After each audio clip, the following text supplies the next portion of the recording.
नमस्कार दोस्तों, स्वागत है आपका साक्षी की आवाज़ चैनल में। तो दोस्तों, आज की कहानी का शीर्षक है माँ, अब आप हमारे पास ही रहना, गांव का घर बेच दो। फिर बेटे बहू ने माँ को वृद्धाश्रम भेजने का रचा षड्यंत्र। तो माँ ने भी ऐसा दिमाग दौड़ाया कि उनके बच्चों के होश ठिकाने आ गए। आखिर ऐसा क्या किया उस बुजुर्ग माँ ने? आइए जानते हैं और बढ़ते हैं आगे कहानी की ओर।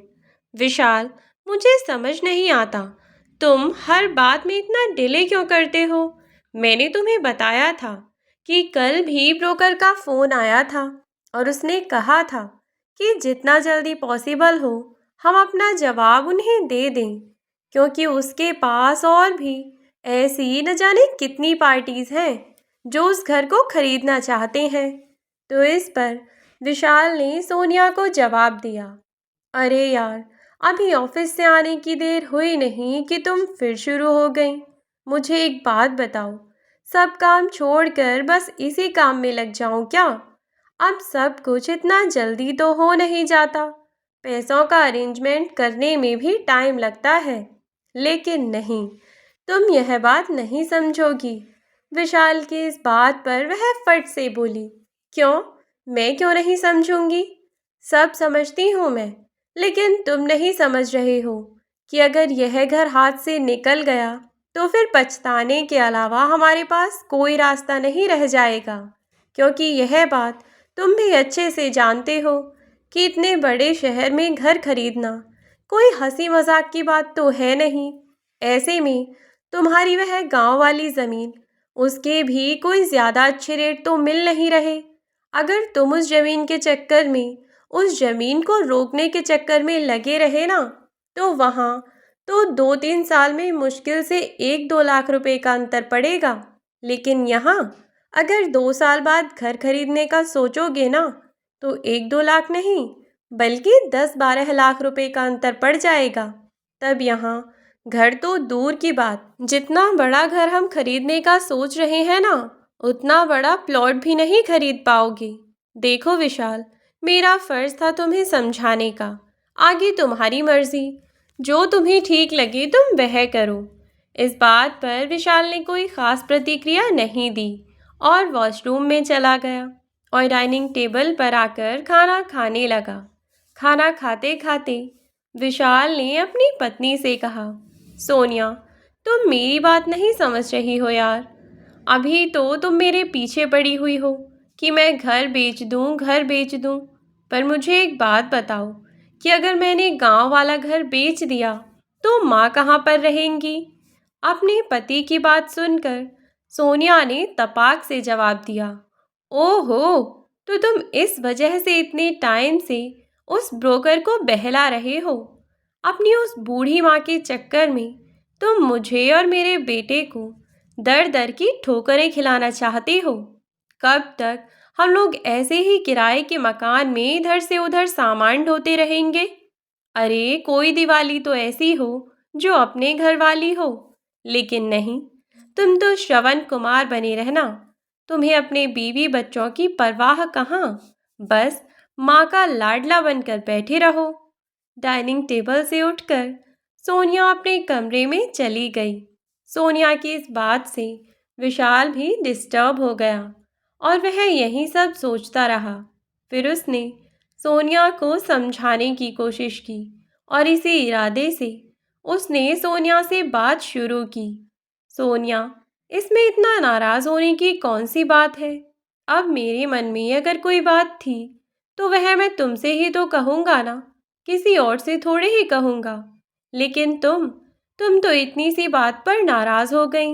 अरे मैंने तुमसे क्या कहा, बस इतना ही तो पूछा कि अगर ज़मीन और घर बेच दिया तो माँ कहाँ रहेंगी। अच्छा तुम खुद बताओ कि माँ को फिर हम कहाँ छोड़ेंगे? विशाल के बार बार पूछने पर सोनिया ने जवाब दिया, विशाल, आखिर तुम मुझे समझते क्या हो? मैं तुम्हें कोई जल्लाद लगती हूँ? मैं कोई इतनी भी बुरी नहीं हूँ। अरे जब तुम्हारी माँ अपना घर बेचकर हमारे लिए अपना सब कुछ खो देंगी तो हम उनके बारे में सोचेंगे नहीं क्या?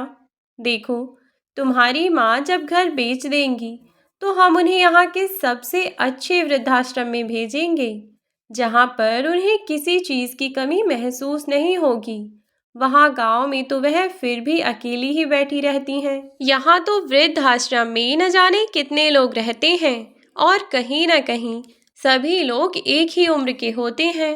इसीलिए वे सब लोग एक दूसरे के दुख तकलीफ सब समझते हैं। तो मेरे हिसाब से माँ जी के लिए इससे ज़्यादा बेहतर जगह तो कोई हो ही नहीं सकती।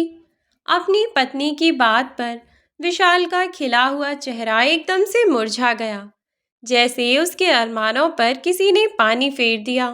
वह बेचारा तो शायद कुछ और सोचे बैठा था। शायद उसे लगा था कि उसकी पत्नी उसकी माँ को अपने पास रखने के लिए तैयार हो गई है, लेकिन नहीं, उसने तो वृद्धाश्रम का रास्ता बता दिया। इधर विशाल को जब बार बार ब्रोकर ने फ़ोन करके यह बताया कि सर, आपको यह घर लेना है या नहीं लेना है, आप मुझे कल ही फाइनल बता दीजिए, और अगर लेना है तो मुझे सिक्योरिटी के तौर पर कुछ पैसे दे दीजिएगा, वरना मैं ये घर किसी और को दिलवा दूंगा। ब्रोकर की बात सुनकर विशाल भी कुछ सोच में पड़ गया कि अगर जल्दी ही उसने कुछ नहीं किया तो यह घर उसके हाथ से निकल जाएगा। और वैसे भी उसने और उसकी पत्नी ने मिलकर यह प्लान कर रखा था कि उन्हें क्या करना है। बल्कि उन दोनों ने क्या, विशाल की पत्नी ने ही उसे यह आइडिया दिया था कि देखो विशाल, गांव के घर और ज़मीन की कोई वैल्यू नहीं है, क्योंकि ना ही तो तुम वहाँ खेती करने जा रहे हो, ना ही उस इतने बड़े घर में रहने जा रहे हो। अकेली माँ जी के चक्कर में इतना बड़ा घर खाली पड़ा है। क्यों ना हम उस घर को बेचकर शहर में ही अपना खुद का मकान ले लें, क्योंकि तुम तो जानते हो अब यहाँ किराया भी से कितना महंगा हो रहा है। ऐसे में अगर हमने अपना घर लेने के बारे में अभी नहीं सोचा तो आने वाले समय में सिवाय पछताने के कुछ नहीं रहेगा, क्योंकि किराए के साथ साथ हमारे बाकी खर्च भी तो बढ़ेंगे। फैमिली बड़ी होगी तो घर भी बड़ा चाहिए। आई होप कि तुम समझ रहे हो मैं क्या कहना चाहती हूँ। विशाल सोनिया की इस बात पर गर्दन हिलाता हुआ बोला, हाँ हाँ, सब समझ रहा हूँ, चलो माँ से बात करके देखता हूँ।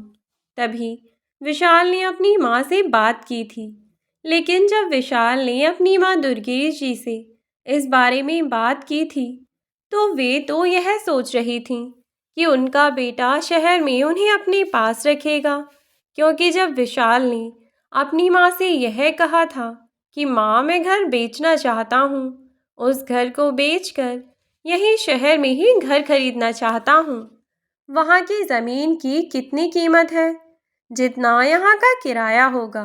बस अपने बेटे की बात सुनकर दुर्गेश जी ने भी कह दिया था कि बेटा, अगर तुझे ऐसा सही लगता है तो ऐसा ही सही, लेकिन अगर मैं यह घर बेच दूंगी तो मैं कहाँ जाऊंगी? अपनी माँ की इस बात पर तब फटाक से विशाल ने जवाब दिया था, कहाँ जाऊंगी मतलब? मेरे पास रहेंगी? आप तो मुझे यह सब बातें कहकर पराया महसूस करवा रही हैं माँ। क्या आपको मुझ पर इतना भी भरोसा नहीं? मतलब मेरे होते हुए आपको इतना सोचना पड़ रहा है कि आप कहाँ रहेंगी? इस बात पर दुर्गेश जी ने कोई ख़ास जवाब नहीं दिया था, और इसके पीछे भी एक कारण था। कारण कोई और नहीं बल्कि उनकी अपनी बहू थी, जिसे अपनी सास का अपने आसपास रहना बिल्कुल पसंद नहीं था, जो अपनी सास से बात तक करना पसंद नहीं करती थी। ऐसे में भला वह अपनी सास को अपने पास कैसे रहने देगी? बस यही सब सोचकर वे एकदम चुप हो गई थीं, और उस दिन के बाद विशाल ने भी उससे कोई बात नहीं छेड़ी। और तभी विशाल वापस आ गया था। अब विशाल वापस तो आ गया, और अपनी माँ की चुप्पी को देखते हुए उसकी हिम्मत भी ना हुई, लेकिन पत्नी के बार बार जोर देने पर विशाल फिर से छुट्टी लेकर अपने गांव जा पहुंचा और उसने अपनी माँ को बिल्कुल ऐसे जताया जैसे वह केवल उनसे मिलने के लिए आया है। काफी समय अपनी माँ से यूं ही बातें करने के बाद विशाल बोला, माँ मैं सोच रहा हूँ कि क्यों ना इस दिवाली आप हमारे साथ घर पर चलें, क्योंकि यहाँ पर आप अकेली कैसे रहेंगी। मेरा मतलब है, दिवाली पर अगर आप अपने बच्चों के पास रहेंगी तो शायद आपको ज़्यादा खुशी होगी, है ना माँ। इसीलिए मैं आपको लेने के लिए आया हूँ। अब आप अपना सामान बांध लीजिए और हमारे साथ चलिए। और फिर दिवाली के आसपास मुझे छुट्टियां नहीं मिल पाती, इसीलिए 15 दिन पहले ही आ गया हूँ। अब आप मेरे साथ चलिए। विशाल अपनी माँ को अपने साथ ले जाने के लिए पूरी तरह तैयार था, लेकिन दुर्गेश जी आज असमंजस में थी कि आखिर उसने अपनी पत्नी सोनिया को मनाया कैसे। क्या सच में उनके शहर में जाकर रहने पर सोनिया को कोई आपत्ति नहीं होगी। फिर उन्होंने सोचा कि जो भी होगा एक बार जाकर देख लेते हैं, और यही सोचकर वे अपने बेटे के साथ शहर के लिए निकल पड़ी और उसके साथ घर चली आईं। घर जाने के बाद वह अपने बेटे का हाथ पकड़कर उसके घर के अंदर जाने लगीं, लेकिन दरवाजे पर जैसे ही सोनिया को देखा तो उनके कदम खुद ब खुद रुक गए कि तभी मुस्कुराती हुई सोनिया ने अपनी सास का हाथ पकड़ा और उन्हें खुद अंदर लेकर गई। सोनिया का ऐसा बर्ताव देखकर वह तो आश्चर्यचकित ही रह गईं, क्योंकि सोनिया के इस तरह के व्यवहार की उम्मीद तो उन्होंने उससे की ही नहीं थी। वह तो सोच रही थी कि सोनिया ज़रूर कोई ना कोई तमाशा करेगी, लेकिन यहाँ आकर देखा तो अपनी बहू का दूसरा रूप उन्हें देखने को मिला। उनकी बहू जो गांव में उनसे लड़कर शहर पहुंची थी, आज अचानक अपनी सास के साथ इतना अच्छा बर्ताव देखकर उन्हें अच्छा तो बहुत लगा, पर मन ही मन सोचने लगी कि अचानक इतना परिवर्तन आया कैसे। फिर अपनी बहू के साथ अंदर चली गईं और उसे देखती रहीं, क्योंकि अंदर ले जाने तक ही नहीं, सोनिया का यह बर्ताव ऐसा रहा, बल्कि अपनी सास के आने पर वह बहुत खुश तो थी ही, साथ ही उसने उनका बहुत अच्छे से स्वागत किया। उनके लिए उसने बहुत अच्छे से नाश्ता पानी बनाकर तैयार रखा और उनकी पसंद की सारी चीज़ उन्हें बनाकर खिलाईं। यह सब देखकर वे सच में बहुत चौंक गईं। अपनी सास को यूं चौंकता हुआ देखकर सोनिया ने अपनी सास से कहा, क्या हुआ माँ जी, आप मुझे ऐसे क्यों देख रही हैं। क्या हुआ, मैंने कुछ गड़बड़ कर दी क्या। मैंने आपकी पसंद के पकौड़े बनाए तो हैं, कहीं नमक डालना तो नहीं भूल गई मैं, या फिर मिर्च तेज़ कर दी। एक पकौड़ी उठाकर अपने मुंह में डालती हुई सोनिया बोली, नहीं तो सब कुछ तो ठीक है, खाने में टेस्ट भी है। फिर क्या बात हुई माँ जी। इस पर अपनी बहू का ऐसा बर्ताव देखकर खुशी के मारे उनके आंसू छलक पड़े और वे मुस्कुराती हुई अपनी बहू से बोली, कुछ नहीं बेटा, बस ऐसे ही ज़्यादा खुशी की वजह से यह आंसू छलक पड़े। मैं बहुत खुश हूँ बेटा, ईश्वर करे कि सब कुछ हमेशा ऐसा ही रहे।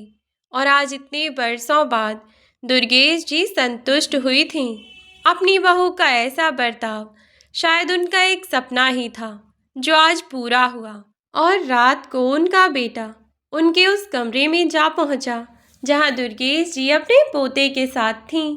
विशाल ने अपनी माँ के पास दूध का ग्लास रखा और बोला, माँ मैं देख रहा हूँ कि आप पहले से बहुत कमज़ोर हो गई हैं, थोड़ा खाने पीने का ध्यान रखा कीजिए।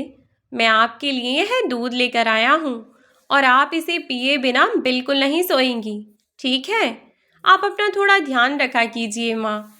अपने बेटे की ऐसी बातें सुनकर फिर से उनके आंसू उनकी आंखों में भर आए, जिन्हें देखकर विशाल कुछ परेशान सा हुआ और बोला, क्या हुआ माँ, आप रो क्यों रही हैं।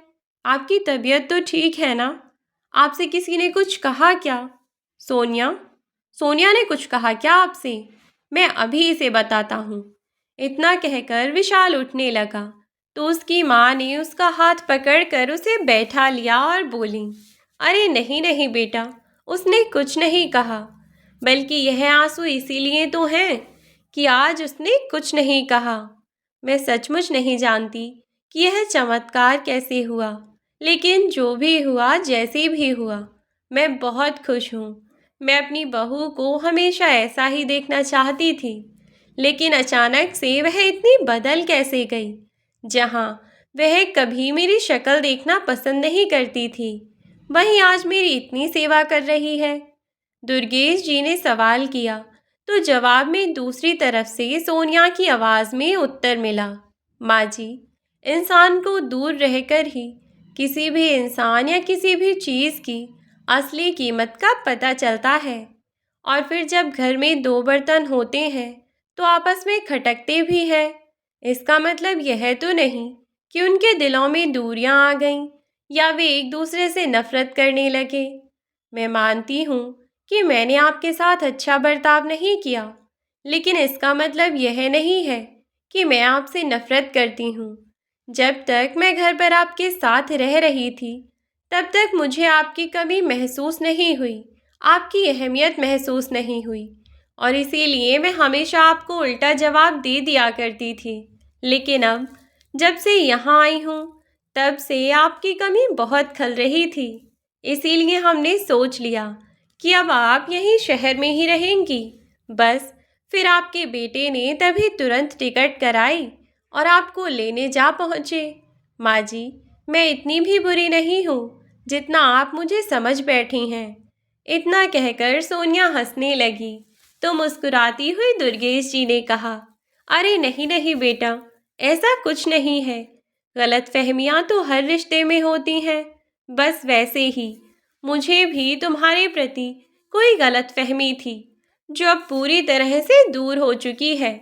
मैं बहुत खुश हूँ कि तुम इतना बदल चुकी हो। मैं तुम दोनों के लिए बहुत ही खुश हूँ। भगवान करे कि तुम दोनों हमेशा ऐसे ही हंसते मुस्कुराते साथ रहो, खुश रहो, तुम्हें किसी की नज़र ना लगे। अच्छा, तुम दोनों जाकर अपने कमरे में आराम कर लो, रात बहुत हो गई है। अब विशाल और सोनिया अपने कमरे में जाकर आराम करने लगे। विशाल सोनिया का बर्ताव देखकर सुबह से ही अचंभे में था कि अचानक इसे क्या हुआ है जो यह इतना बदल गई। लेकिन जब अब कमरे में उन दोनों के अलावा कोई नहीं था, तो विशाल को सोनिया से बात करने का यह सबसे ठीक मौका मिल गया, और इसीलिए उसने सोनिया को टोक दिया और वह उससे पूछने लगा, सोनिया, क्या तुम सचमुच में ही? इससे पहले कि वह कुछ और कहता, सोनिया एटीट्यूड और नखरे भरे अंदाज में बोली, अरे नहीं, बिल्कुल भी नहीं, तुम ऐसा सोचना भी मत। यह सब तो मेरा टैलेंट है, टैलेंट। देखा, तुम भी धोखा खा गए ना। तो सोचो, तुम्हारी माँ मेरी बातों में भला कैसे नहीं आएंगी। इस पर चौंकता हुआ विशाल बोला, मतलब? तो सोनिया ने जवाब दिया, मतलब यह है कि यह सब मेरे दिमाग का खेल था, जो तुम्हारी माँ से अपना काम निकलवाने के लिए करना बहुत ज़रूरी था, वरना तुम्हारी माँ किसी कीमत पर भी हमें वह ज़मीन बेचने नहीं देती। तुम यह सब छोड़ो, तुम अपनी माँ को कुछ मत कहना, उन्हें मत बताना कि हम उन्हें वृद्धाश्रम में छोड़ेंगे, बल्कि मैं तो कहती हूँ कि तुम उन्हें कुछ बताना ही मत। जो भी करना है मैं खुद कर लूँगी। तुम बस ब्रोकर से बात करके अपने गांव वाली ज़मीन की बात करो, और फिर यहाँ वाले ब्रोकर से उस घर की बात कर लो। अभी हमारे पास 13-14 दिन का टाइम है, क्योंकि अभी दिवाली में भी 15 दिन है। तो क्यों ना इस बार की दिवाली के दिन ही नए घर का मुहूर्त किया जाए।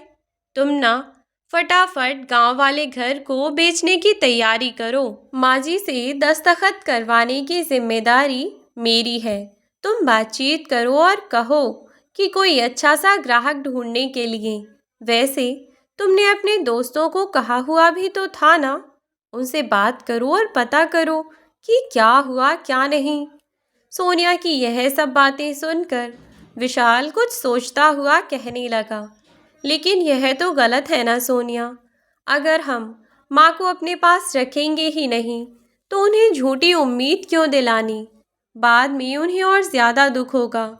विशाल की इस बात पर सोनिया बोली, बस विशाल, तुम तो रहने दो। सत्यवादी बनने के चक्कर में हमें भूखा ही मार दोगे, तुम्हें पता है। अरे यार, मैं तुम्हें कितना समझाऊं, तुम्हें समझ नहीं आता। तुम चुप रहो, कुछ मत कहो, मैं खुद मैनेज कर लूँगी। और मैं उनसे कुछ झूठ थोड़ी कह रही हूँ। मैंने यही तो कहा है कि वह शहर में ही रहेंगी। और सही तो कहा, वृद्धाश्रम भी शहर में ही तो है। और फिर हम उन्हें छोड़ थोड़े ही न देंगे। साल में उनसे एक दो बार मिलने के लिए जाते रहेंगे, ठीक है। और फिलहाल मैं बहुत थक गई हूँ, मुझे बहुत नींद आ रही है और मैं सोने जा रही हूँ। तुम भी सो जाओ, सुबह उठकर ऑफिस जाना है। विशाल उसे ज़्यादा कुछ नहीं कह पाया और सो गया। सोनिया ने विशाल को कुछ भी कहने के लिए मना कर रखा था और इसीलिए विशाल भी कुछ नहीं बोला। अब सोनिया अगली सुबह से अपनी सास की चाकरी करने में लग गई। सुबह उठकर नहा धोकर अपना लंच लेकर विशाल तो ऑफिस के लिए निकल गया। इधर सोनिया ने अपनी सास के लिए उनके मनपसंद का नाश्ता बनाया और खाने पीने की अन्य चीज़ें बनाई। अब तो सोनिया अपनी सास की पसंद और नापसंद का बड़ा ख्याल रखती। उनके लिए हमेशा उनकी पसंद का ही खाना बनाया करती। यहाँ तक कि अगर हाथ पाँव में दर्द बताने लग जाती तो तेल लेकर रोज़ उनकी मालिश करना शुरू कर देती। सर में तेल डालती, उनके कपड़े धो कर देती। इतना ख्याल रखती जितना उसकी सास ने कभी सोचा भी नहीं था।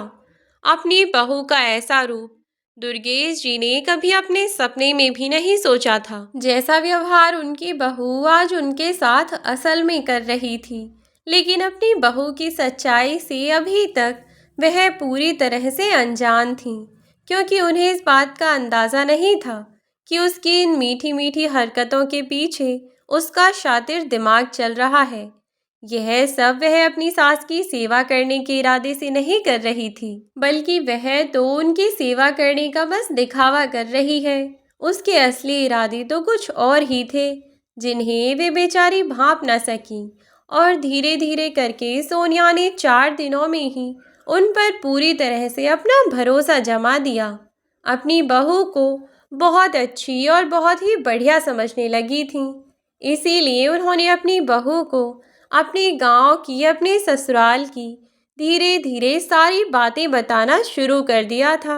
अब वह अपनी सास के साथ बैठकर खूब गप्पे लड़ाया करती, जबकि सोनिया पहले अपनी इसी सास से ज़्यादा बातचीत करना भी पसंद नहीं करती थी। वहीं सोनिया अब अपनी सास के हमेशा ही कान खाती रहती। कभी कोई बात तो कभी कोई बात लेकर बैठ जाती और अपनी सास की भी दुनिया भर की बातें सुनती। इससे उन दोनों का रिश्ता चाहे जैसा भी रहा हो, लेकिन उसने अपनी सास के मन में अपने लिए भरोसा जमाना शुरू कर दिया। धीरे धीरे वह अपनी सास को बाजार लेकर जाती, उनके लिए कपड़े लेकर आती और उनकी पसंद की साग सब्जी सब लेकर आती। देखते देखते पूरे 7 दिन बीत गए।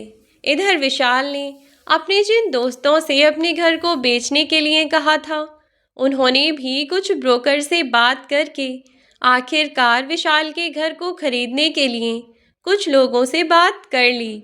और इधर विशाल, जिसने शहर में उस घर को खरीदने के लिए ब्रोकर से पहले ही बात कर रखी थी, अब क्योंकि विशाल को उससे कुछ पैसे देने थे, तो इसीलिए विशाल की पत्नी सोनिया ने फिलहाल के लिए अपने कंगन विशाल को दे दिए कि अभी तुम बेशक इन्हें गिरवी रख दो, बचे हुए पैसों की पूर्ति करो और उसे अभी जितने पैसे वह मांग रहा है उस ब्रोकर को उतने पैसे दे आओ। वह घर हमारे हाथ से निकलना नहीं चाहिए। तो इसीलिए अब वह ब्रोकर भी रुक गया था, क्योंकि उन दोनों ने ही उस ब्रोकर को भरोसा दिला दिया कि इस दिवाली इस घर में हमारा ही गृह प्रवेश होगा, तो इस दिवाली से पहले पहले हम यह घर खरीद लेंगे, इसीलिए तुम बिल्कुल निश्चिंत रहो। अब जब उसके पास पैसे पहुंच गए तो उसने भी उन्हें तंग नहीं किया, क्योंकि 7 दिन तो बीत ही चुके थे। तो इधर विशाल के दोस्तों का उसके पास फोन आया और उन्होंने विशाल से कहा कि विशाल, तेरे गांव वाली ज़मीन को देखने के लिए हमने एक अच्छी पार्टी ढूंढी है। जितना यहाँ रेट चल रहा है उससे भी 2 लाख रुपए फालतू ही मिलेंगे। मेरी मान, तो आ जा और जो भी हो सारी की सारी ज़मीन को एक बार में ही निकाल दे। तू अपना घर खरीदने के साथ साथ चाहे तो गाड़ी वाड़ी भी खरीद लेना और थोड़े बहुत पैसे अपने अकाउंट में डलवा देना, समझा। इस बात पर विशाल भी राज़ी हो गया। विशाल ने यह बात सोनिया को बताई और यह बात सुनते ही सोनिया तो फूली न समाई। वे दोनों ही बहुत ज़्यादा खुश थे। इधर सोनिया का पति विशाल अपनी माँ दुर्गेश जी के पास उनसे बात करने के लिए आया। उसके साथ में सोनिया भी थी। हालांकि सोनिया ने विशाल से कहा था कि वह धोखे से अपनी सास के दस्तखत कागज़ पर ले लेगी, लेकिन विशाल ने उसे समझाया कि उसकी माँ बहुत ज़्यादा पढ़ी लिखी नहीं है, लेकिन वह एक बहुत ही चतुर महिला है। यदि उन्होंने इस पूरे कागज़ में कोई भी ऐसी चीज़ पढ़ ली जिससे उन्हें संदेह हुआ, तो वह हमें एक फूटी कौड़ी भी नहीं देंगी। झूठ बोलकर उन्हें धोखा देने की कोशिश करेंगे तो वह हम पर और शक करेंगी। इससे अच्छा है कि हम उन्हें पहले से ही सच बता देते हैं। विशाल के इतना बोलते ही पहले तो सोनिया चिल्ला पड़ी कि पागल हो गए हो, क्या बक रहे हो, अब अपनी माँ को सच बताओगे। तो विशाल ने कहा कि हाँ, सच तो बताऊंगा, लेकिन आधा सच बताऊंगा। विशाल की यह बात सुनकर सोनिया आश्चर्य से पूछने लगी, आधा सच मतलब? मैं कुछ समझी नहीं। इस पर विशाल ने उसे समझाया कि वे दोनों अपनी माँ को यह तो बताएंगे कि वह अपनी माँ की गांव वाली ज़मीन को बेचना चाहते हैं, लेकिन वह यह नहीं बताएंगे कि शहर में उन्होंने घर जो खरीदा है वह अपनी माँ को उस घर में अपने साथ नहीं रखेंगे, बल्कि वृद्धाश्रम में रखेंगे। और बस इस सच को छुपाकर ही वे अपनी माँ से उनकी मर्जी से उनके दस्तखत ले सकते हैं। इससे उन्हें फ्यूचर में भी कभी कोई परेशानी नहीं होगी, क्योंकि उनकी माँ अपनी मर्जी से अपने दस्तखत करेंगी और साथ ही वे एक एनओसी सर्टिफिकेट पर भी सिग्नेचर करवा लेंगी, जिसमें लिखा होगा कि वह अपनी इच्छा से अपनी गांव वाली ज़मीन को बेच रही हैं। उन पर किसी तरह का कोई दबाव नहीं है। अब यह आइडिया तो सोनिया को और भी ज़्यादा पसंद आया और इसीलिए वे दोनों उछलते कूदते हुए अपनी माँ के कमरे में पहुँच गए। वहाँ पहुँचकर विशाल ने अपनी माँ से कुछ इस तरीके से बात की जैसे उसने अपना घर खरीदने के लिए पैसे धेले सब इंतज़ाम कर रखा है, बस कुछ पैसों की कमी पड़ रही है और इसके लिए उसे किसी की मदद की ज़रूरत है, लेकिन उसे कहीं से मदद नहीं मिल रही। ऐसे जताता हुआ वह अपनी माँ से बोला कि माँ, वैसे तो मैंने पैसों का इंतज़ाम करके रखा है, लेकिन आप जानती हैं मेरा अपना परिवार है, बच्चा है, पत्नी है।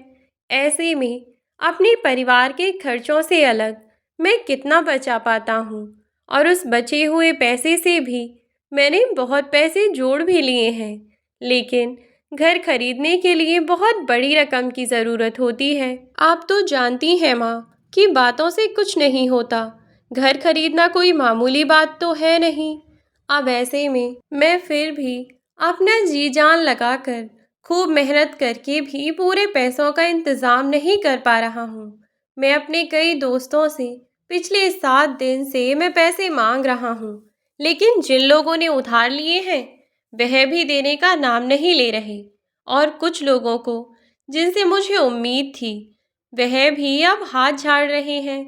समझ नहीं आ रहा माँ कि मैं क्या करूँ, क्या नहीं करूँ। सच में मैं बहुत बड़ी प्रॉब्लम में फंस गया हूँ। अब इतना सब करने के बाद भी थोड़े से पैसों की वजह से मैं इतना अच्छा मकान नहीं खोना चाहता। आप तो जानती हैं, इतने बड़े शहर में घर मिलना कोई मामूली बात नहीं है। समझ नहीं आ रहा है कि मैं क्या करूं माँ। मेरा मन तो नहीं कर रहा आपसे यह बात कहने का, लेकिन समझ नहीं आ रहा है कि मैं आपसे कैसे कहूँ। पर इस वक्त आपके अलावा और कोई मेरी मदद नहीं कर सकता। ऐसे ही विशाल बार बार हिचकिचाता रहा तो सोनिया बोली, विशाल, आप इतना क्यों हिचकिचा रहे हैं? माँ कोई गैर थोड़े ही है, माँ है यह हमारी। और फिर बच्चों को अगर कभी भी कोई भी परेशानी हो तो वह आकर सीधा अपनी माँ से ही तो कहता है ना। इसीलिए आप परेशान मत होइए बिल्कुल भी, और बेझिझक जो भी आप कहना चाहते हैं माँ को सारी बात बता दीजिए। इस पर सोनिया की बात सुनकर विशाल के कांपते हुए हाथों को थामती हुई दुर्गेश जी बोली, बेटा क्या हुआ? तू इतना परेशान क्यों है? और फिर बहू ने बिल्कुल सही कहा है। अगर तू अपने दिल की बात अपनी माँ से नहीं कहेगा तो किससे कहेगा? बता मुझे कि क्या बात है जो तुझे इतना परेशान कर रही है। अगर मैं तेरी मदद कर सकती हूँ तो बता मुझे कि मैं कैसे तेरी मदद कर सकती हूँ। मैं ज़रूर करूँगी। और फिर तुझे मेरे सामने कोई भी बात कहने से पहले इतना सोचने की ज़रूरत नहीं है। बता बेटा मुझे कि बात क्या है। तब विशाल अपनी माँ से बोला कि माँ, गांव में जो वह थोड़ी सी ज़मीन खाली पड़ी रहती है, जिस पर न कोई खेती करता है न वह किसी काम की है, मैं सोच रहा हूँ अगर आपकी इजाज़त हो तो क्या हम उस ज़मीन को बेच सकते हैं? क्योंकि उससे जो पैसे आएंगे उनसे मेरी मदद हो जाएगी। मैं अपना कम से कम घर तो खरीद ही लूँगा ना। और कब तक फिर हम किराए के मकान में घूमते रहेंगे? अपना घर हो जाएगा तो यहाँ शहर में निश्चिंत होकर रहूँगा। और फिर आपको भी कहीं रहने की ज़रूरत नहीं है, यहीं हमारे पास रहिएगा। मुझे तो ऐसा ही लगता है माँ।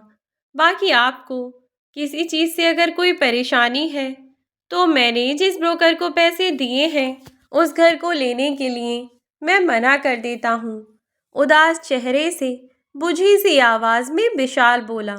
तो दुर्गेश जी बोली, बेटा क्या परेशानी होगी? जो भी है सब तेरा ही तो है। और फिर आज नहीं तो कल यह सब कुछ तेरा ही होने वाला है। जब मुझे कुछ हो जाएगा तब भी तो यह सब कुछ तेरा ही होगा ना। और फिर ऐसे में अगर तेरे ही काम ना आ सके यह सब तो पैसा किस काम का? तू परेशान मत हो, जैसा तू चाहता है वैसा ही होगा। बस मैं ज़मीन को बेच दूंगी, फिर तू अपने लिए घर खरीद लेना, ठीक है? अपनी माँ के इतना कहते ही विशाल के उदास चेहरे पर हंसी आ गई और सोनिया भी मुस्कुराने लगी। दोनों बहुत खुश हो गए। फिर हंसते मुस्कुराते हुए बोले, हमारा अपना घर होगा, अपना प्यारा सा घर। एक घर से दूसरे घर में सामान ढोना नहीं पड़ेगा। यह सब कहते हुए वे दोनों हंसने मुस्कुराने लगे और दुर्गेश जी अपने बच्चों को खुश देखकर खुश हो गईं। अब जब वे दोनों कमरे में आए तो सोनिया ने अपने पति से कहा कि विशाल, तुमने अपनी माँ से बस उस छोटे से खेत के बारे में बात की, क्यों? बाकी के घर और बाकी खेतों का क्या होगा? लगता है तुम्हारा फिर से दिमाग चल गया है।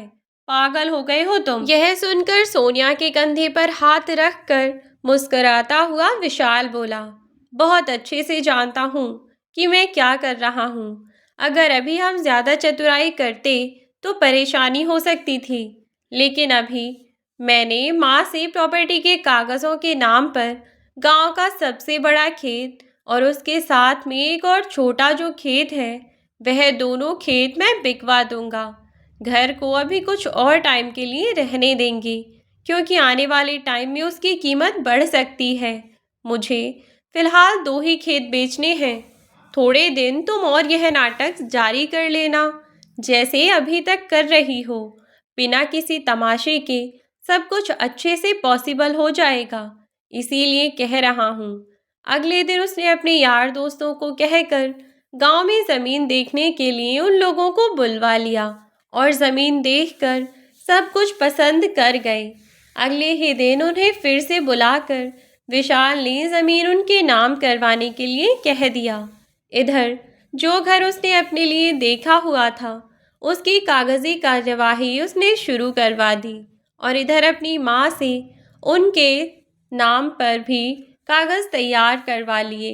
जो गांव की ज़मीन के लिए उसने कागज़ तैयार करवाए थे, उन पर अब दस्तखत किए हुए। अब उन कागज़ों को लेकर अगले ही दिन वह अपने गांव पहुंच गया और आखिरकार अपने खेतों को बेचकर पैसे लेकर अपने घर आया और जितने पैसे में उसने गांव की ज़मीन बेची थी, उसके आगे पैसे में उसने अपनी माँ को आधे ही पैसे बताए। 50 लाख रुपए में उसने गांव की ज़मीन को बेचने के बाद अपनी माँ से कहा कि माँ, मुझे बस 25 लाख रुपए ही मिले हैं। अब सब कुछ तो नहीं हो पाएगा, लेकिन आप परेशान मत होइए। मैंने भी ज़मीन खरीदने के लिए, मतलब अपना घर खरीदने के लिए पैसे जोड़ रखे थे, जो कि मैं पहले ही उसे दे चुका हूँ। आपको बताया था ना मैंने, तो इतने पैसों में काम चल जाएगा। अब उसने ब्रोकर को पैसे दे दिए और इधर देखते ही देखते दिवाली का दिन भी नज़दीक आ रहा था। अब क्योंकि अगले दिन धनतेरस थी और बेटे बहू का प्लान था कि वह यह दिवाली अपने घर में ही मनाएं, और अगर दिवाली अपने घर में मनानी थी तो उन्हें अपनी माँ को भी छोड़ने का इंतज़ाम तो करना ही था।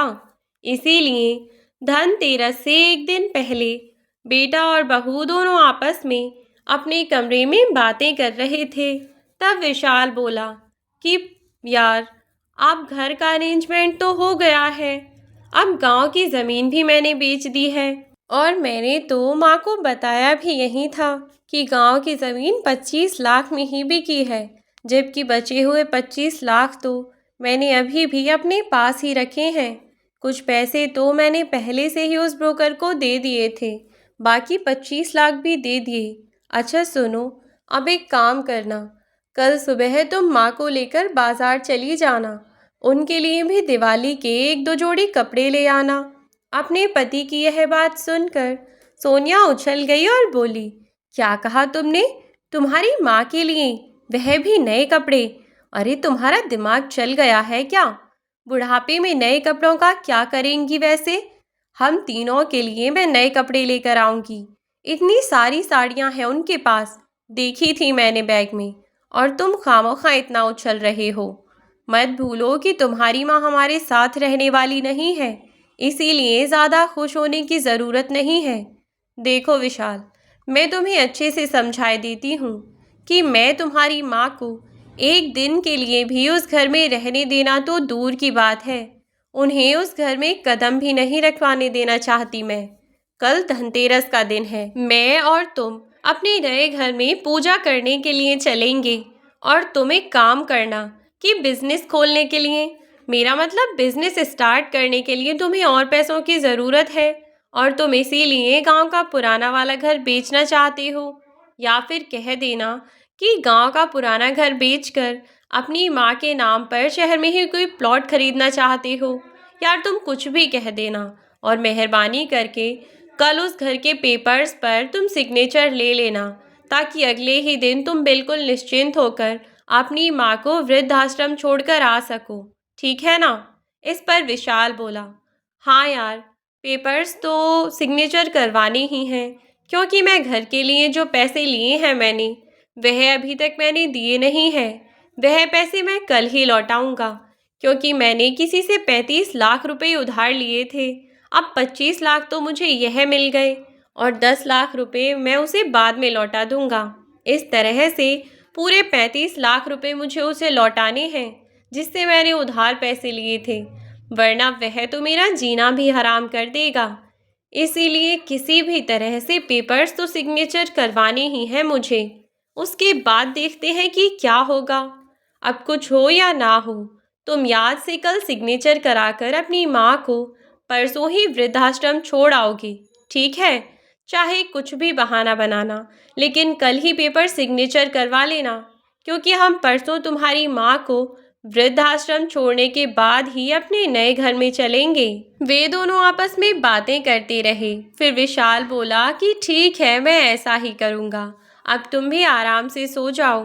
पैसे के लालच ने अब तक विशाल के मन में जो थोड़ा बहुत अपनी माँ के लिए प्यार था वह मार दिया, उसे भी पूरी तरह से खत्म कर दिया। पैसे के लालच में अंधा होकर वह भी सब कुछ भूल बैठा। उसे बस अब पैसों से ही मतलब था, ना कि अपनी माँ की खुशियों से या किसी और चीज़ से। अब बस वे दोनों आराम से सो गए और अगली सुबह का इंतज़ार करने लगे, क्योंकि आने वाले 2 दिनों में उनकी ज़िंदगी बिल्कुल बदलने वाली थी। जैसे ही वे दोनों सोने लगे कि तभी बाहर, कमरे के बाहर किसी चीज़ के गिरने की आवाज़ आई। विशाल तुरंत ही अपने कमरे से उठा और बाहर आकर देखा तो वहाँ पर एक फ्लावर पॉट गिरा हुआ था। उसे देखकर विशाल को शक हुआ कि कहीं उसकी बातें किसी ने सुन तो नहीं ली। यह देखने के लिए वह तुरंत ही अपने बेटे के कमरे में पहुंचा। जाकर देखा तो उसकी माँ सो रही थी, लेकिन उसका बेटा अभी भी खेल रहा था। तो वह वापस अपने कमरे में आया और यह सोचकर आराम से सो गया कि शायद उसका बेटा खेलते हुए बाहर निकला होगा, तब वह फ्लावर पॉट गिर गया होगा। वह अब आराम से सो गई। अगली सुबह विशाल जागा और अपनी पत्नी के साथ शॉपिंग के लिए जाने लगा। विशाल ने कहा कि सुनो, माँ के लिए भी कुछ लेते आएंगे। माँ, आप घर पर ही आराम कीजिएगा, हम लोग बाजार से सामान ले आते हैं। इस पर दुर्गेश जी ने मुस्कुराकर कहा कि बेटा, मैं तो आराम ही कर रही हूँ, जिस दिन से यहाँ आई हूँ, पर अब और आराम नहीं करना। मेरा मतलब है कि पूरे दिन पड़ी रहूंगी तो खाट में लग जाऊंगी। तुम दोनों तो जा ही रहे हो, मुन्नी को भी साथ ले जाओ, तुम्हारे साथ थोड़ा घूम फिर लेगा। वैसे तो बेचारा रोज़ाना स्कूल में व्यस्त रहता है, कम से कम आज से थोड़ा समय मिला है तो आज घुमा लाओ। अब वे दोनों भी अपने बेटे को अपने साथ लेकर चले गए।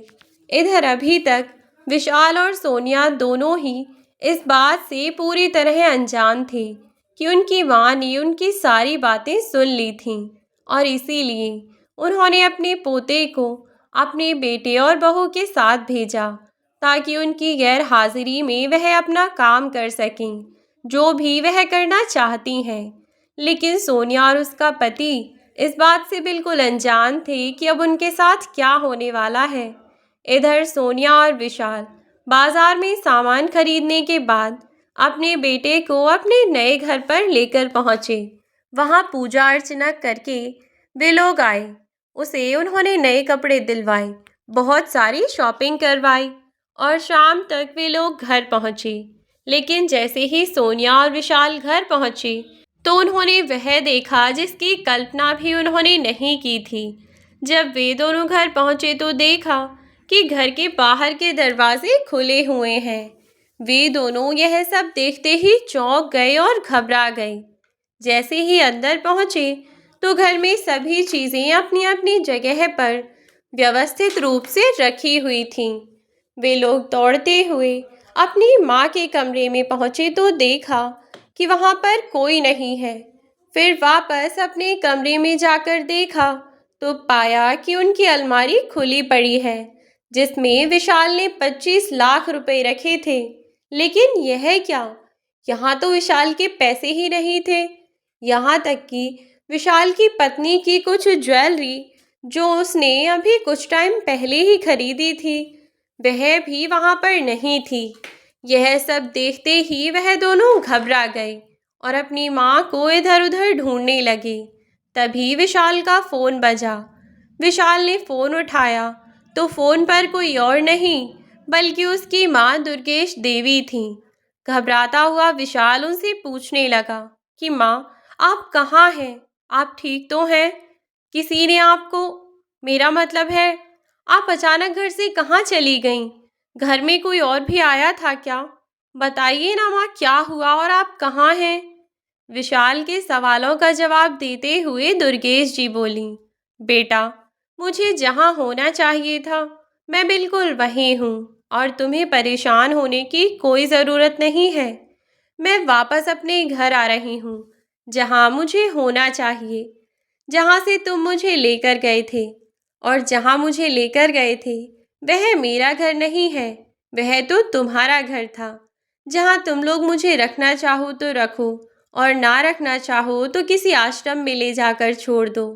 इसीलिए मैं ऐसे घर में रहना ही नहीं चाहती बेटा, और इसीलिए मैं अपने घर वापस आ गई हूँ।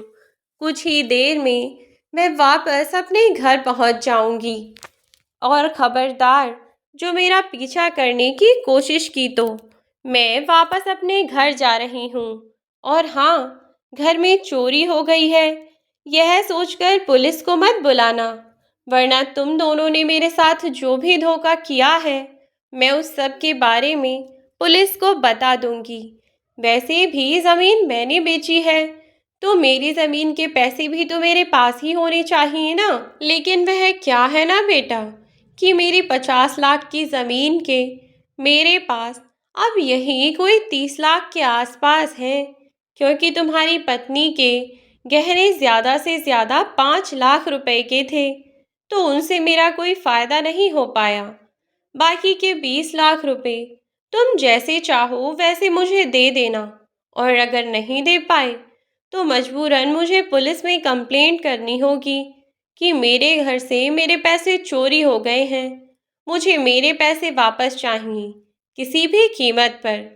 इसके लिए मैं तुम्हें थोड़ा समय देती हूँ, 1 महीने का समय। 30 दिन के अंदर अंदर मुझे मेरे पैसे लौटा देना। बस इतना ही बताने के लिए तुम्हें फ़ोन किया था। अब मैं अपने घर पहुँचने वाली हूँ बेटा, फ़ोन रखती हूँ। यह कहकर दुर्गेश जी ने तो फ़ोन रख दिया, लेकिन उन दोनों के चेहरे पर हवाइयाँ उड़ गईं, क्योंकि उन्हें अंदाज़ा भी नहीं था कि उनके साथ ऐसा धोखा हो सकता है। पर यह सब असल में धोखा नहीं था, यह तो एक आईना था जो वक्त ने उन्हें दिखाया। उन्हीं के कर्मों का फल था जो उन्हें आज मिल गया। उन्होंने जो अपनी माँ के साथ किया, वह भी तो इतना सही नहीं था, वह भी तो सब गलत ही था ना। तो इसीलिए जैसा कुछ उन्होंने किया, उन्हें ऐसा जवाब मिलना बहुत ज़रूरी था, और अब आखिरकार ऐसा ही हुआ। और सोनिया और विशाल दोनों को अपनी गलती का एहसास हो रहा था। विशाल को तो न सिर्फ अपनी गलती का एहसास हो रहा था, बल्कि वह फूट फूट कर रो रहा था कि सोनिया, तुम्हारी बातों में आकर मैंने अपनी ज़िंदगी बर्बाद कर ली। न जाने अब मेरा क्या होगा। अगर तुम माँ को घर में रखने के लिए राज़ी हो जाती, तो वैसे भी वह खुशी खुशी अपनी ज़मीन जायदाद सब कुछ हमारे नाम कर देती।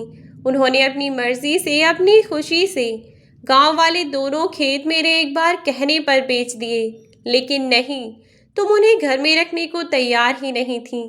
देखा नतीजा कि क्या भुगतना पड़ रहा है हमें। विशाल तो यूं ही फूट फूट कर रोता रहा। अब उन दोनों के अकल ठिकाने पर आ गई। अब वह दुर्गेश जी से माफ़ी मांगना चाहते थे, लेकिन दुर्गेश जी ने अब विशाल से कोई भी रिश्ता रखने से मना कर दिया। अब कोई भी रिश्ता वह उनसे नहीं रखना चाहती थी। उन्होंने कहा कि जो लड़का अपनी पत्नी की बातों में आकर अपनी माँ को इतना बड़ा धोखा दे सकता है, वह भला मेरा क्या सगा होगा। मुझे दुख इस बात का नहीं कि मेरी बहू ने मुझे धोखा दिया, वह तो हमेशा से ही ऐसी थी। दुख तो मुझे इस बात का है कि मेरे अपने बेटे ने, मेरे अपने खून ने, मेरी सगी औलाद ने मेरे साथ धोखा किया। अपनी पत्नी की बातों में आकर एक बार नहीं सोचा कि जब मुझे सच पता चलेगा तो मुझे कैसा लगेगा। खैर कोई नहीं, जब किसी ने मेरे बारे में नहीं सोचा तो मैं किसी के बारे में क्या सोचूं। बस यही सोचकर दुर्गेश जी ने खुद का मन कठोर कर लिया, और वे 25 लाख रुपए उन्होंने अपने अकाउंट में डलवा लिए। उनका बेटा विशाल उनसे माफ़ी मांगता रहा, लेकिन उन्होंने उसे माफ़ करने को मना कर दिया। इतने बड़े धोखे के बाद वह उसे कैसे माफ़ कर सकती थीं। अब तो समय बीतता रहा, और ऐसे ही दिवाली भी निकल गई, और होली भी देखते ही देखते 1 साल हो गया। लेकिन विशाल के सर पर कर्ज ऐसा का ऐसा ही बना रहा। जब विशाल अपना कर्जा नहीं दे पाया, तो वह आदमी उसके घर आ धमका, जिससे विशाल ने पैसे उधार लिए थे। वह विशाल के घर आकर उससे बोला कि अगर 15 दिन में मेरे पैसे नहीं दिए तो मैं तेरा यह घर अपने नाम करवा लूँगा। और ऐसा ही हुआ। 15 दिन बाद वह आदमी आया और विशाल का वह घर अपने नाम करवा लिया। अब विशाल के पास कुछ नहीं था। जब चारों तरफ से वह खाली हाथ विशाल खड़ा हो गया तो उसे अपनी माँ की याद आई। जब ऐसे ही बचपन में वह बिल्कुल खाली हो जाता था, उसे समझ नहीं आता था कि वह क्या करे क्या न करे। तो इस परिस्थिति में उसकी माँ हमेशा उसका साथ दिया करती थी और उसे सही रास्ता दिखाती थी। आज फिर से उसकी माँ की बातों ने ही उसे सही रास्ता दिखाया और वह अपने परिवार को लेकर वापस अपने गांव पहुंचा।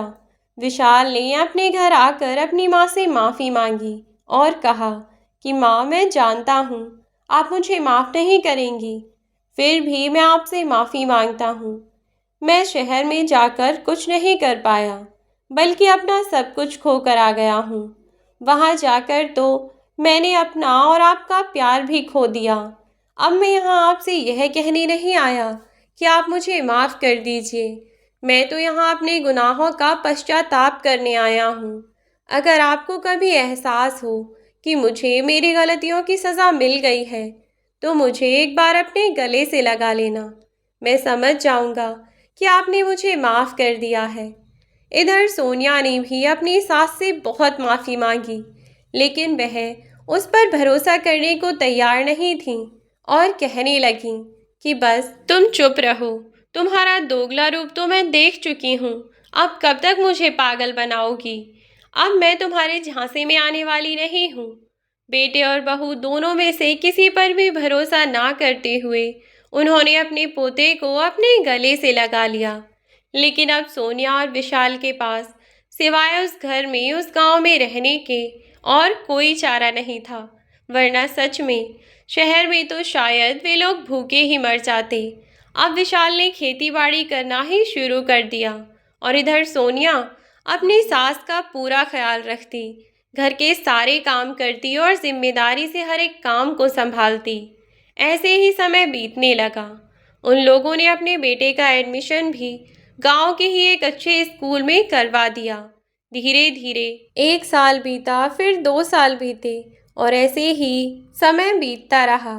लेकिन आखिरकार जब दुर्गेश जी को यह एहसास हुआ कि उनका बेटा और उनकी बहू नाटक नहीं कर रहे, बल्कि सच में वह बदल गए हैं, तो उन्होंने उन दोनों को माफ़ कर दिया और पूरा परिवार बहुत सुख से और बहुत शांति से एक पास एक साथ रहने लगा। तो दोस्तों, यह थी हमारी आज की कहानी। आज की कहानी आपको कैसी लगी, हमें कमेंट बॉक्स में कमेंट करके ज़रूर बताएं। वीडियो अच्छी लगी हो तो लाइक और शेयर करना बिल्कुल ना भूलें। चैनल पर यदि नए हो तो चैनल को सब्सक्राइब करके जाएं। साथ ही बेल आइकन को प्रेस कर दें ताकि आने वाली वीडियोस की नोटिफिकेशन आपको मिलती रहे। आज के लिए बस इतना ही। कहानी में अंत तक बने रहने के लिए धन्यवाद। अब मिलती हूँ आपसे एक नई वीडियो में एक नई कहानी के साथ। तब तक के लिए बाय बाय मेरे प्यारे दोस्तों। अपना ख्याल रखें और सुरक्षित रहें।